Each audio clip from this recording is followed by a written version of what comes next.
ગરબા. ગરબો એટલે શું? માટીના ઘડાને કોરાવીને તેમાં દીવો મૂકી એની ચારે બાજુ અથવા તેને માથે મૂકી ગોળાકારે નૃત્ય કરવાને ગરબો કહે છે. ગરબો શબ્દ ગર્ભદીપ ઉપરથી બન્યો છે.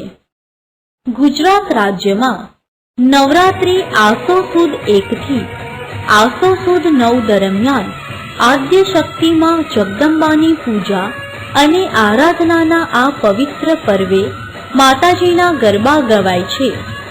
સામાન્ય રીતે ચોક કે મેદાનની વચ્ચે માતાજીની માંડવી બનાવવામાં આવે છે અને તેની ફરતે વર્તુળાકારે મોટે ભાગે તાળીઓના તાલે અને ઢોલકના ધબકારે ગરબા ગાવામાં આવે છે. ગુજરાતમાં ગરબા ઉપરાંત ગરબી પણ ગવાય છે, જેનો સંબંધ શ્રી કૃષ્ણની ભક્તિ સાથેનો છે. જેમાં ગુજરાતી કવિ દયારામે ગોપી ભાવે શ્રી કૃષ્ણ પ્રેમની રંગભરી ગરબીઓ રચી છે. રાસ. રાસ એટલે ગોળાકારે ફરતા ફરતા નૃત્ય સાથે ગાવું તે. ગુજરાતમાં મોટે ભાગે નવરાત્રિ તથા જન્માષ્ટમી જેવા તહેવારોએ રાસ રમાય છે.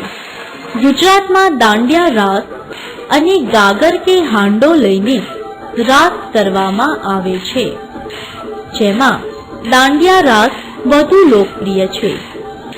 રાસ રમવા માટે સ્ત્રીઓ ભરત ભરેલા ચણિયાચોળી અને પુરુષો કેડિયા ધોતીનો પરંપરાગત પોશાક પહેરે છે. સ્વાધ્યાય